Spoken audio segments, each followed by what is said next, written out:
Bom dia, paz do Senhor Jesus, Deus te abençoe, te convido a tomar sua Bíblia. No Evangelho de Lucas, no capítulo 24, e nós vamos ler a partir do verso 13. Lucas 24, 13, eu vou pedir, como sempre eu faço, por favor, que você deixe aberta a sua Bíblia nesse texto.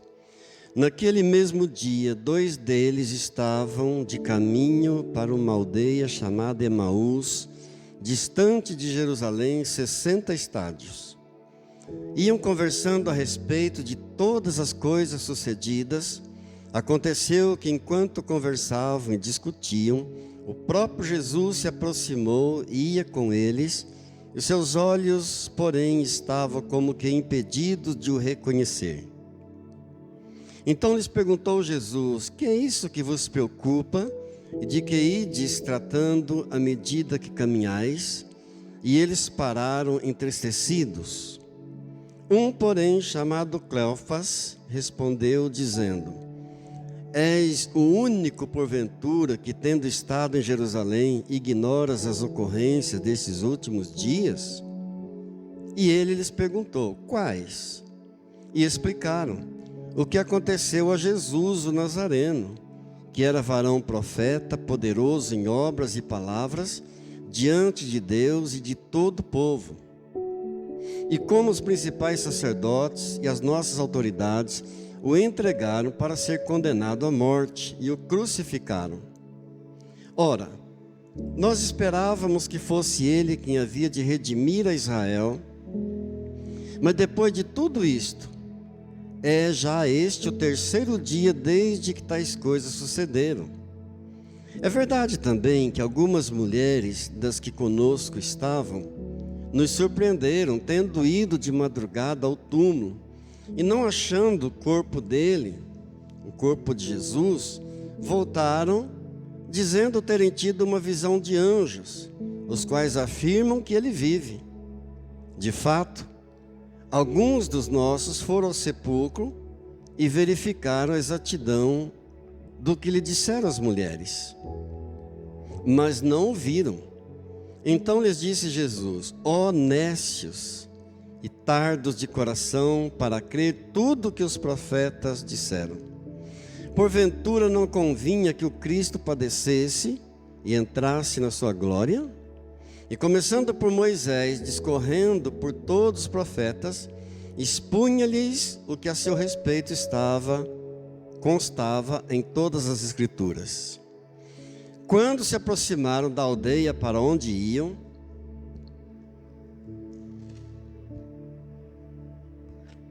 fez ele menção de passar adiante, mas eles o constrangeram, dizendo: fica conosco, porque é tarde e o dia já declina. E entrou para ficar com eles. E aconteceu que, quando estavam à mesa, tomando ele o pão, abençoou e, tendo partido, lhes deu. Então se lhe abriram os olhos e o reconheceram, mas ele desapareceu da presença deles.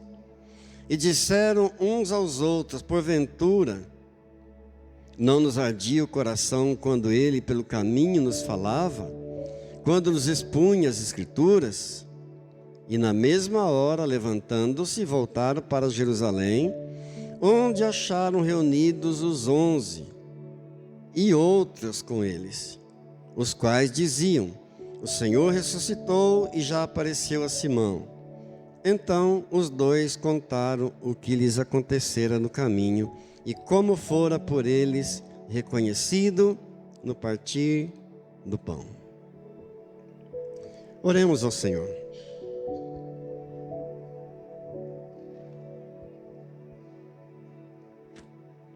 Querido Deus e Pai, graças por Tua palavra, sempre viva, eficaz, mais cortante do que qualquer espada de 2 gumes.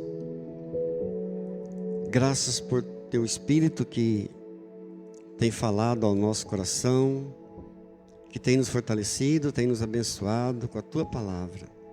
Muito obrigado, Deus, por mais uma vez estarmos aqui diante da palavra do Senhor, para nos fortalecer, para nos abençoar, para nos encorajar, para nos levantar, para nos animar. Muito obrigado, Deus. A Ti toda a honra, toda a glória e todo louvor, em nome de Jesus. Amém.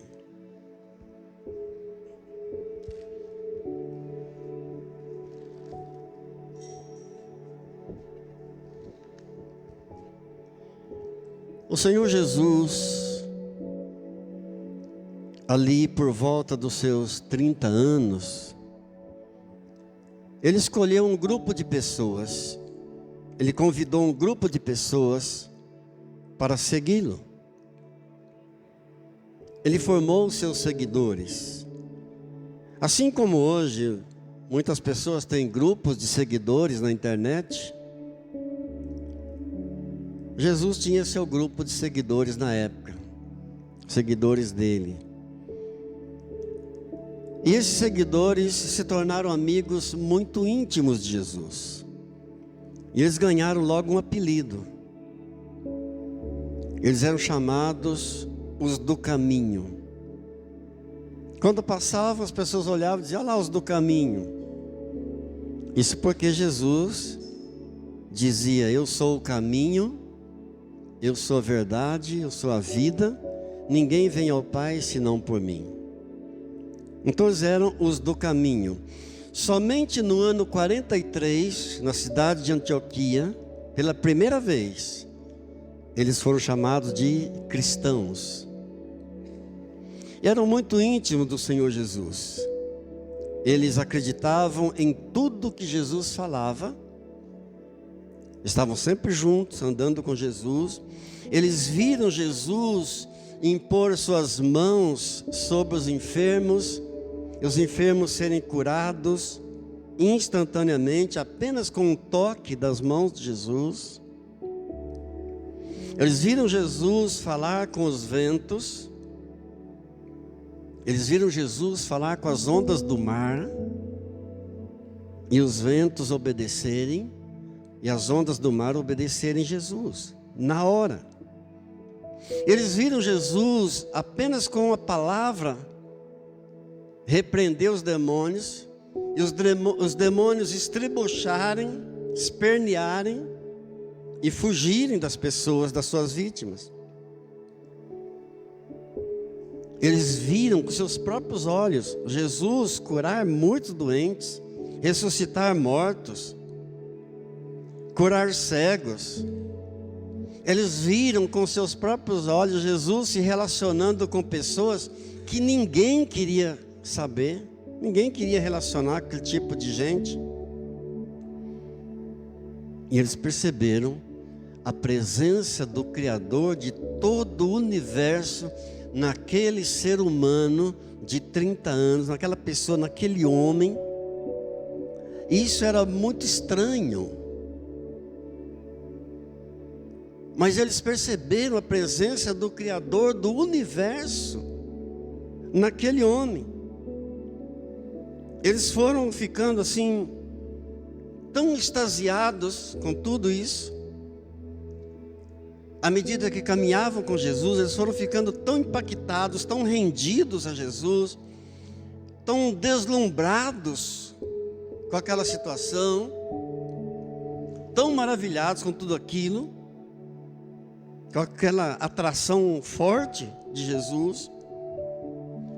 Chegou um ponto que não havia mais nenhuma dúvida de que o Criador do universo inteiro estava ali naquele homem, o Criador do universo, o Criador do sol, da lua, das estrelas, das galáxias, dos mares, de todas as montanhas, de todo o planeta, de todos os planetas. O Deus em carne estava ali naquele homem. Não havia mais nenhuma dúvida disso. Ali estava Deus revestido de pele, ossos. E eles ficaram tão maravilhados com essa percepção, com essa revelação.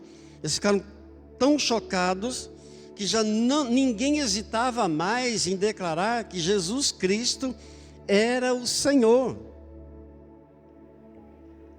Ninguém duvidava mais. Todos declaravam isso, Jesus Cristo como o Senhor. Quando Jesus perguntou para eles: que dizem os homens que eu sou? O que as pessoas dizem? Quem sou eu na boca das pessoas? O que eles acham que eu sou? E eles disseram: olha, uns dizem que o Senhor é Elias, outros dizem que o Senhor é João Batista, outros dizem que o Senhor é Jeremias, outros dizem que o Senhor é um profeta. E Jesus então se dirige a Pedro,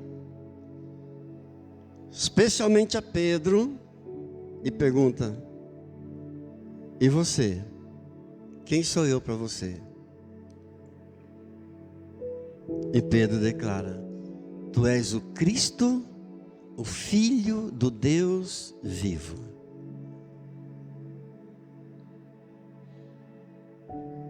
E essa declaração de Pedro passou a ser a declaração de todos os outros. Pedro era o líder deles. Isso passou a ser a palavra de todos. Havia uma certeza absoluta que o reino de Deus havia chegado. O reino de Deus estava ali no meio deles. E o que mais eles queriam? O reino de Deus estava ali, vivendo no meio deles. O que mais eles poderiam almejar? Havia uma certeza absoluta. O rei do reino, Jesus, estava no meio deles, andando com eles, vivendo com eles. E eles olhavam para a vida com extrema esperança. Eles olhavam para a vida cheios de esperança, cheios de alegria. Eles olhavam para Jerusalém com um grande sonho. Eles olhavam para tudo isso com extrema esperança. O rei do reino no meio deles. E qual é a expectativa que eles tinham quando olhavam para Jerusalém? Que de repente o reino de Deus seria estabelecido ali em Jerusalém para sempre. Era só o ouro, era só alegria, era só bênção. Que Jesus seria o rei do reino para sempre. A expectativa era que todo Israel se converteria a Jesus. A expectativa era que todos os romanos, também os romanos, se converteriam a Jesus. E assim os sofrimentos acabariam, as injustiças acabariam, o agir do diabo no mundo acabaria, a fome acabaria, a miséria acabaria, haveria só paz, uma paz sem fim. Era só alegria, essa era a expectativa. Caravanas subiam para Jerusalém, caravanas e mais caravanas, para adorar o Senhor. Vocês sabem que existe um grupo de salmos, chamado Salmos de Romagem. Romagem quer dizer romaria, quer dizer peregrinação. São 15 salmos. Vai do 120 até o 134. As caravanas subiam para Jerusalém cantando cânticos de louvores. Esses 15 salmos de romagem. Todo mundo sabe que Jerusalém fica num planalto.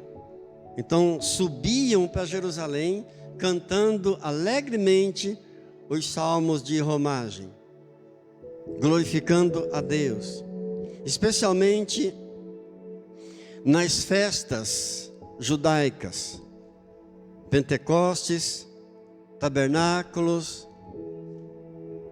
especialmente nas festas, Páscoa. Então, esse grupo de discípulos de Jesus, esses que o Senhor Jesus escolheu para serem seus seguidores, viram Jesus fazer coisas impensáveis. Eles viram Jesus purificar o templo em Jerusalém. Eles viram Jesus ressuscitar Lázaro em Betânia. Era só alegria. Eles viram multidões delirantes diante de Jesus, multidões delirantes, vibrantes diante de Jesus. E de repente eles pensavam: o reino de Deus surgirá com uma força tão tremenda, o reino de Deus será instalado aqui em Jerusalém com uma força tão tremenda, com uma emoção, vai inundar tudo isso daqui. Mas ao contrário de tudo isso, o que se ergueu para Jesus não foi um trono. O que se ergueu para Jesus foi uma cruz. E de repente toda aquela multidão que aplaudia Jesus, que até agora aplaudia Jesus, virou a casaca. De repente toda aquela multidão passou a acusar Jesus. Ao invés de defender Jesus, ao invés de proteger Jesus, aquelas multidões que aplaudiam passaram a acusar Jesus de uma forma muito estranha, muito súbita, muito diabólica. Passaram a condenar Jesus, pedindo a morte dele, pedindo a crucificação dele. E os discípulos de Jesus, os seguidores de Jesus, estão perplexos diante dessa situação. Aquilo parece um sonho, aquilo parece um pesadelo para eles. Eles não estão entendendo por que de uma hora para outra a situação virou dessa maneira tão contrária. O coração deles entrou numa caverna terrível. A tristeza começou a tomar conta do coração deles. De repente eles olham para o monte, do maldito Monte Calvário, a caveira, lugar da morte, e eles veem Jesus pregado numa cruz. A alma deles entrou numa escuridão, a escuridão da alma, de tristeza, uma caverna. Acabou a alegria. E agora, Jesus está morto, está sepultado, está no túmulo. Passou o sábado, chegou o domingo, e esses dois discípulos estão caminhando, indo embora para suas casas. Eles moravam numa aldeia distante uns 10, 12 quilômetros de Jerusalém. E agora eles, totalmente desiludidos, desanimados, depressivos, viraram as costas para Jerusalém, viraram as costas para a igreja, viraram as costas para os irmãos, viraram as costas para os amigos. Estão voltando para a sua vidinha de camponeses, sua vidinha medíocre de antigamente, na roça, uma vidinha sem sentido. Acabou tudo para eles, acabou toda a perspectiva, toda a alegria, toda a esperança. E eles estão caminhando, cabisbaixos. E a Bíblia diz que era como se eles estivessem cegos, como se estivessem com uma venda nos olhos. E de repente uma terceira pessoa, um viajante estranho, surge no caminho deles e começa a caminhar ao lado deles. E esse viajante estranho faz uma pergunta para eles, que na cabeça deles foi uma pergunta idiota, uma pergunta mais sem sentido. e perguntou para eles: por que é que vocês estão tão tristes? Do que é que vocês estão falando pelo caminho, enquanto vocês caminham? Do que estão tratando? O que está acontecendo? Eu quero chamar a sua atenção para a maneira como Jesus trata um desviado. E a maneira como a igreja, infelizmente, trata um desviado. Como Jesus trata um homossexual. Como Jesus trata uma prostituta. Como Jesus trata um ladrão. Jesus abraça esse tipo de gente. Jesus passa a mão na cabeça desse tipo de gente e diz para essa gente: vem andar comigo, vem caminhar comigo. E lá na frente esse tipo de gente está completamente mudado, transformados. Infelizmente, a igreja olha para um desviado hoje e diz: esse é um desviado, esse não tem jeito não, esse desviou. Claro que eu não estou generalizando, mas via de regra é assim. Geralmente um perdido, um pecador é tido como um joio no meio do trigo. Mas Jesus abraça esse tipo de gente, passa a mão na cabeça e convida a caminhar com Ele. E lá na frente, essa pessoa vai estar transformada. Diga: Senhor, me ajude. E na cabeça dos discípulos, essa pergunta foi a pergunta mais sem sentido. Por que é que vocês estão tão tristes? E do que é que vocês estão falando, conversando enquanto vocês caminham? E eles então perguntam para Jesus assim: por acaso você é o único por aqui que não sabe dos acontecimentos dos últimos dias aqui? Ou seja, você é forasteiro? Você não... Como é possível você não estar sabendo de nada do que aconteceu aqui? Queridos, como seria possível alguém não estar sabendo do que aconteceu em Jerusalém naqueles dias? Será que você é o único ignorante que não sabe de nada do que aconteceu aqui? E Jesus diz: não, eu não sei. O que está acontecendo? Conta para mim. Olha como Jesus trata aquele que está desanimado, aquele que está desviado do caminho. Jesus se rebaixa, Jesus se coloca no nível em que a pessoa está e diz: eu não sei o que está acontecendo, fala para mim. E eles começam a desabafar.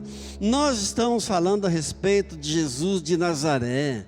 Ele era um profeta poderoso em obras, ele era um profeta poderoso em palavras, tanto diante de Deus quanto diante das pessoas. Nós o amávamos, nós o seguíamos, nós acreditávamos que ele era quem havia de redimir a Israel, de mudar esse país, de mudar a nossa situação. Mas nossas autoridades o entregaram nas mãos dos pecadores, e eles o mataram, eles o crucificaram. Ele está morto, está sepultado. Note que tudo isso no verso 19 em diante, eles falam tudo no passado. Ele era isso, ele era aquilo, ele era um profeta, ele era varão valoroso, poderoso em obras, ele era poderoso em palavras. Nós achávamos que ele fosse mudar a situação do país, porque eles estão presos lá no passado, totalmente tristes, desanimados. Então Jesus olha para eles e diz: ó nécios, ou seja, como vocês são ignorantes. Ó nécios, como sois tardo de coração para crer tudo que os profetas disseram. Por acaso não era necessário que o Cristo padecesse todas essas coisas e entrasse na sua glória? E Jesus pega o Antigo Testamento e começa a citar a palavra de Deus. Tudo onde está escrito no Antigo Testamento a respeito de Jesus, Jesus começa a citar para eles a palavra de Deus, desde Moisés. Enquanto Jesus está citando a palavra de Deus, eles começam a sentir um calor no peito, um calor no coração, pelo poder da palavra de Deus. E nesse mesmo domingo, à tardezinha, chegam na aldeia para onde eles iam, onde eles moravam, e Jesus faz menção de que vai continuar o caminho, mas eles constrangeram Jesus a parar e ficar com eles. Eles forçaram Jesus a parar. Ei, fica conosco, já é tarde, o dia já está terminando, já se põe o dia, fica conosco. E Jesus então entrou na casa deles para ficar com eles, prepararam a refeição, e no momento da refeição, Jesus toma do pão e vai fazer aquilo que Jesus tinha feito diante deles tantas vezes, mas agora eles estão completamente cegos. Jesus toma do pão e vai fazer aquilo que sempre fez: abençoar o pão, partir o pão, dar graças. Jesus tomou do pão, abençoou, partiu, e nesse momento, finalmente, os olhos deles como que se abriram, como se foi tirada aquela venda dos olhos deles, e eles reconheceram que quem estava ali junto com eles o tempo todo era ninguém mais, ninguém menos que o mestre amado deles, Cristo Jesus, que eles tanto amavam, que eles seguiam. Mas Jesus agora estava em um corpo glorioso e não podia mais estar no meio deles. Jesus, quando eles reconheceram que era Jesus, Jesus desapareceu. E eles foram transformados, ficaram cheios de alegria, de ânimo. A fé voltou, a esperança voltou, a alegria no coração voltou. Tanto que eles fizeram o mesmo trajeto de volta para Jerusalém, para dar testemunho de que Jesus estava vivo, que havia aparecido para eles no caminho. Mas quando eles chegam em Jerusalém para dar testemunho, já não era novidade mais. Todos estavam falando a mesma coisa, que Jesus havia ressuscitado dos mortos. Diga graças a Deus. Qual sentimento dominava aqueles dois homens, aqueles dois discípulos? Qual sentimento predominava no coração deles enquanto caminhavam nesse caminho de volta para casa, para a roça, para a aldeia de Emaús? Angústia, desesperança, frustração, melancolia, tristeza, derrota. Sentiam-se profundamente traídos por Deus. Era como se Deus tivesse feito uma pegadinha para eles. Era como se Deus tivesse traído eles. Deus havia feito tantas promessas para eles, e agora, cadê as promessas de Deus? Só para a gente refletir, trazendo para nós, será que acontece conosco? Será que de repente entramos numa situação que olhamos assim e parece que, cadê as promessas de Deus? Será que acontece conosco? Ou se acontece, e como acontece? Eles estavam totalmente voltados lá no passado. Jesus perguntou para eles: quais coisas, quais acontecimentos vocês estão falando? O que aconteceu aqui esses dias? Estamos falando de Jesus Nazareno. Era profeta poderoso, era poderoso em obras, era poderoso em palavras. Eles estão totalmente presos no passado, voltados no passado. Não havia nenhuma esperança. Não havia mais uma saída, não havia nenhuma perspectiva de vida, nenhuma alegria, nada. Querido, deixa eu dizer uma coisa para você. Há muita gente hoje vivendo assim, no mundo, no Brasil e no mundo. Às vezes olhamos para o nosso problema e achamos que o nosso problema é muito grande. E de repente Deus nos pega e fala assim para nós, assim, ó, ergue a cabeça um pouco. Olha o que está acontecendo no mundo.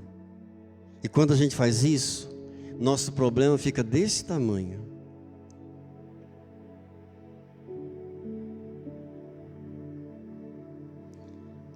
A nação do Nepal, hoje, o governo do Nepal foi deposto a um preço muito alto para aquela nação. Tiraram o governo, tacaram fogo no palácio do governo, no banco central da nação, nas repartições públicas. As casas dos parlamentares foram incendiadas. Tem gente morrendo adoidado. E pasmem vocês, tem missionários lá no Nepal levando o evangelho de Cristo, levando a palavra de Deus, em meio a esse caos, a essa tragédia. Quando olhamos para Moçambique hoje, 40% da população de Moçambique passa fome. Alguém aqui já passou fome? Fome? Não. Graças a Deus. Nós não sabemos o que é passar fome. 40% da população. Isso significa mais de 800 mil pessoas, especialmente criancinhas, passando fome. De repente Deus nos chama a olhar o que está acontecendo no mundo, para ver que o nosso problema, que achávamos que era um problema tão grande, ele vai ficar tão pequenininho, que a gente vai ficar até envergonhado. Que Deus nos ajude, queridos.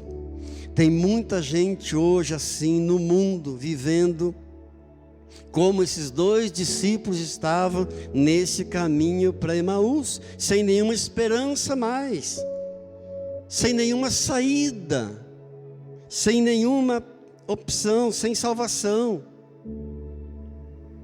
Pessoas que depositaram tudo em algumas coisas, pessoas que depositaram tudo e hoje vivem um desencanto total, depositaram suas confianças na política, em alguma ideologia, depositaram suas confianças em algum líder,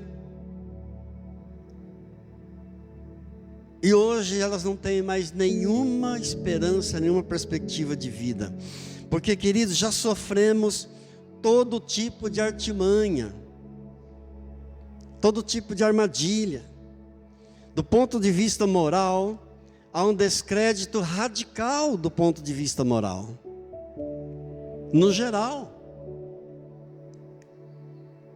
uma falta de critério para as coisas, uma falta de caráter das pessoas, muito cinismo. Eu vi uma cena ontem de um acidente, um caminhão carregado de pacotes de arroz, e o motorista morreu. O caminhoneiro, o trabalhador morreu. E o caminhão está ali tombado no barranco, o corpo do motorista está ali exposto, o corpo daquele homem, daquele trabalhador exposto ali.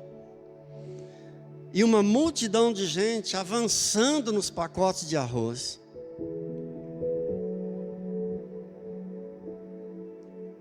Corações completamente insensíveis.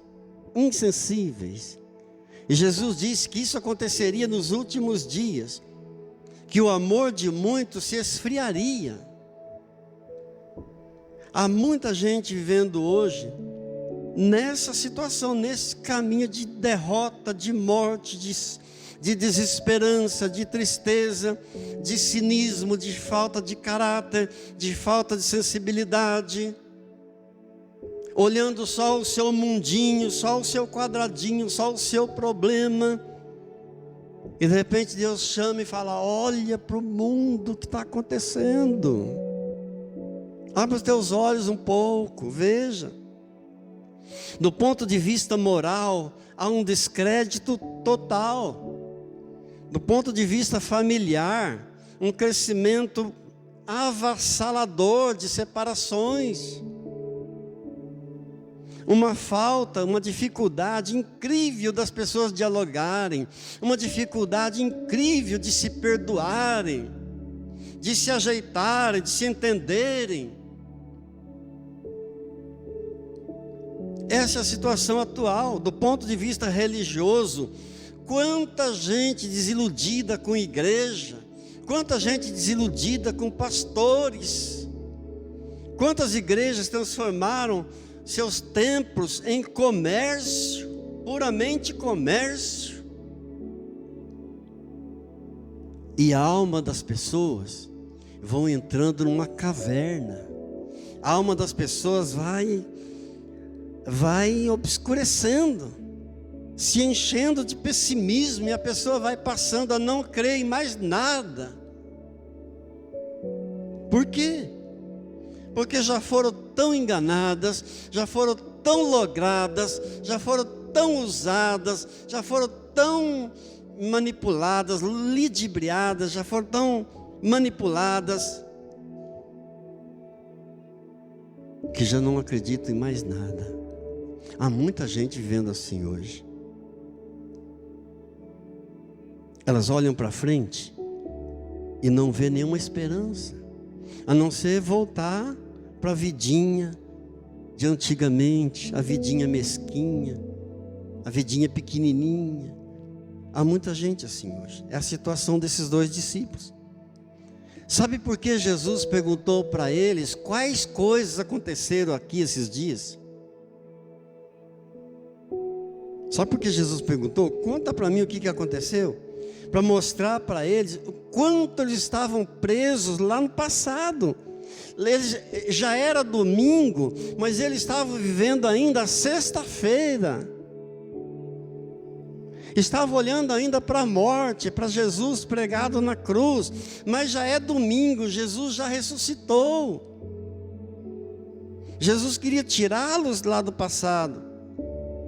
Hoje Jesus queria dizer para eles, mostrar para eles: ó, gente, hoje é domingo, eu já ressuscitei. Hoje é domingo, o túmulo se abriu. Daqui para frente, nunca mais a morte será a última palavra. Daqui para frente, a morte não terá mais poder, não será mais a última palavra. A última palavra vem de Deus, como diz o hino que muitas vezes cantamos. A última palavra vem de Deus. Você pode repetir isso comigo?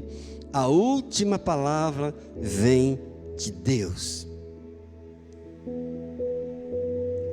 Só para nós encerrarmos, trazendo para nós, qual foi a última palavra que você recebeu? Quais foram as últimas notícias que você recebeu? Arruinou seu coração? Você recebeu uma palavra que arruinou o teu coração? Você recebeu uma palavra que trouxe desesperança? Foi uma palavra de morte, uma palavra de desânimo. Você recebeu uma palavra que abalou as tuas esperanças, que te trouxe amargura. Foi uma palavra de vício, foi uma palavra de relacionamentos quebrados, foi uma palavra ruim, negativa, que te deixou para baixo. Nós viemos aqui nessa manhã para declarar, para profetizar que essa palavra, que essas notícias são falsas em nome de Jesus. E que a última palavra vem do Deus Todo-Poderoso. Posso ouvir um amém? Glória a Deus. E que há uma palavra que será sempre a última palavra. Ele ressuscitou, está vivo no meio de nós, e Deus sempre será vitorioso. Deus sempre será vitorioso. Jesus ressuscitou dos mortos, está vivo no meio de nós, e porque Ele vive eu posso crer no amanhã. Amém. Ele já venceu a morte, venceu o pecado, venceu o mundo, venceu o diabo. E as misericórdias do Senhor são a causa de não sermos consumidos, porque a sua misericórdia não tem fim, porque ela se renova a cada manhã. Grande é a tua fidelidade. Repita comigo, por gentileza. As misericórdias do Senhor são a causa de não sermos consumidos, porque as suas misericórdias não têm fim, elas se renovam a cada manhã. Grande é a tua fidelidade. Aplauda ao Senhor e dá glória a Deus. Amém. Amém. Amém. Amém. Graças a Deus. Fiquemos de pé, por gentileza.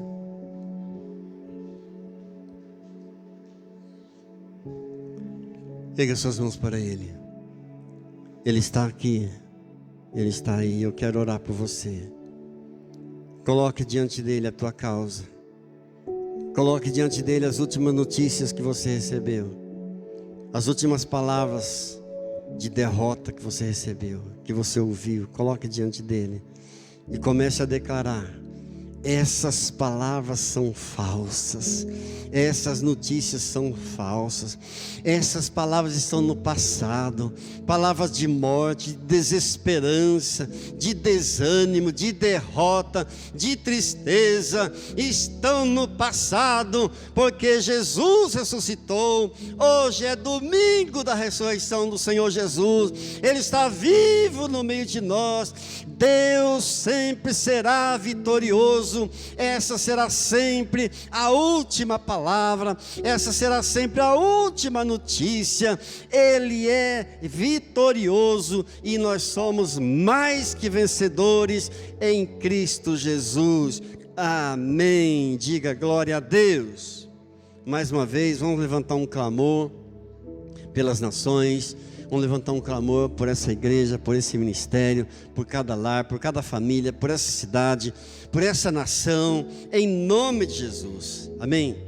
Pai, em nome de Jesus, nós oramos para que as nações acordem, para que as nações despertem e se voltem para o Senhor. Pai, nós cremos que esse é um tempo do Senhor, para que a nação do Nepal reconheça que só o Senhor é Deus. Oh Deus, uma nação ali voltada para o hinduísmo, para o islamismo, e eles mesmos se divergindo, brigando entre eles mesmos. Pai, em nome de Jesus, nós oramos por essa nação, pelos servos do Senhor que estão ali, colocando suas vidas em risco, ó Pai, em nome de Jesus. Levantamos um clamor também em favor de Moçambique. Ó Pai, faz cessar a fome. Cremos que é um tempo também para aquela nação. Ó Deus, que as nações se voltem para o Senhor, que toda a terra ouça a voz do Senhor. É o Senhor que julga as nações perante a tua face. Cremos que nada acontece sem que o Senhor tenha um propósito, nada acontece sem que o Senhor tenha um plano. Ó Deus, em nome de Jesus, para que todos reconheçam e saibam que nós somos meramente homens, e o Senhor é o Deus Todo-Poderoso, Pai de toda a criação. Deus, toda a criação está gemendo, o mundo, Senhor, está gemendo, esperando ansiosamente a volta do Senhor, para ser libertado, Senhor, do cativeiro, da corrupção, da mentira, do engano, em nome de Jesus. Oramos pela nossa nação, abençoamos, ó Pai, o Brasil. Deus, em nome de Jesus, oramos pelos governantes, pelas autoridades, oramos pela nossa cidade, porque havendo paz na cidade, nós também teremos paz. Oramos, ó Deus, por esse ministério. Te dou graças, ó Deus, pelos irmãos que atenderam ao clamor. Ó Pai, em nome de Jesus, o Senhor há de recompensar abundantemente cada um, em nome do Senhor Jesus, em nome de Jesus. Deus, eu consagro a cada lar aqui representado, cada família, e eu os abençoo, Pai, a semana de cada um. Graças a Deus te damos, Pai, em Cristo Jesus. A graça do Senhor Jesus, o amor do Pai e a comunhão do Espírito Santo seja sobre a tua vida, sobre a tua casa e a tua família, hoje e sempre. Amém. Diga graças a Deus.